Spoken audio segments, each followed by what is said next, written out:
আজই ডাউনলোড করুন আর এনজয় করুন আপনার পছন্দের শো। তোমার বাবা মা কি তোমাকে জোর করে বিয়ে দিয়েছিলেন? হ্যাঁ তাই, একদম তাই। আমি তার আগে অবধি তোমাকে দেখতে পাচ্ছিলাম, তারপর সব ঢেকে গেল ধোঁয়ায়। ওই ডাকাতরা পালালো, সবাই ছুটোছুটি করছিল, সবকিছু লন্ডভন্ড হয়ে গেছিল। আমি ছুটে গেলাম যে তুমি যেদিকে ছিলে সেদিকেই ছুটে গেলাম, গিয়ে দেখলাম একজন পড়ে আছে, মাথায় ঘোমটা, একটা লাল বেনারসি পরে একটা নতুন বউ, সেন্সলেস। আমি তো তাকে তুমি ভেবে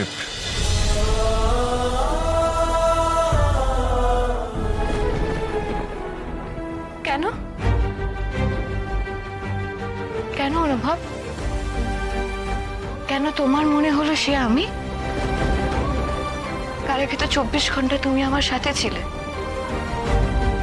তুমি আমার মুখের দিকে তাকাওনি, তুমি আমাকে দেখোনি, তাহলে তোমার লাজুকে কেন মনে হলো সে আমি? That is not the point. The point is তখন তুমি কোথায় ছিলে? তুমি পালিয়েছিলে। তুমি তার আগে সুদেবের সঙ্গে পালিয়েছিলে, কারণ চারিদিক আমি তোমাকে খুঁজেছিলাম ওখানে। দেখো, সুদেবের মুখটা ঠিক আমি ওখানে দেখেছি বলে মনে হচ্ছে না, নিশ্চয়ই ওখানে ছিল, কিন্তু আমার মনে নেই। কিন্তু কেন বনলতা, কেন করেছিলে তুমি এটা?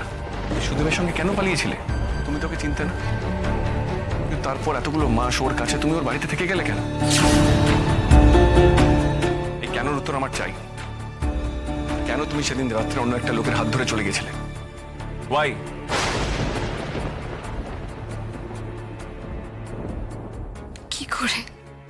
কি করে তোমাকে আমি বলবো অনুভব? আমি একজনকে ভালোবেসেছিলাম, তার সঙ্গে অন্য একটা জীবন বাঁচার আশায় আমি তোমার কাছ থেকে পালিয়েছিলাম, কিন্তু সবকিছু শেষে যে আমি হেরে গেছিলাম, আমার ভালোবাসা হেরে গেছিল। আর এই হেরে যাওয়া আমার বাড়ির লোকেদের সামনে, আমার নিজের বাবা মার সামনে দাঁড়াবার সাহস দেয়নি আমাকে, তাই আর কোনোদিনও ফেরা হয়নি আমার।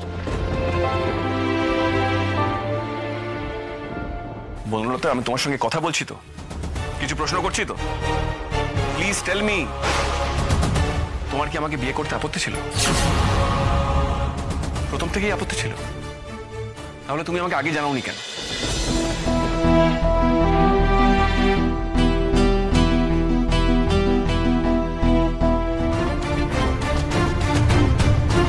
বনলতা, আমি ওয়েট করছি, আমাকে জবাব দাও।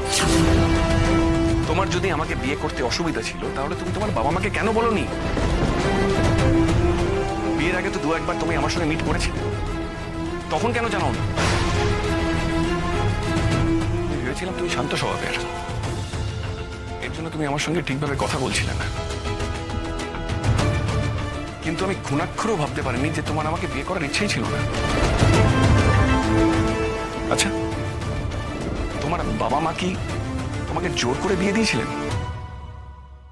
হ্যাঁ তাই, একদম তাই।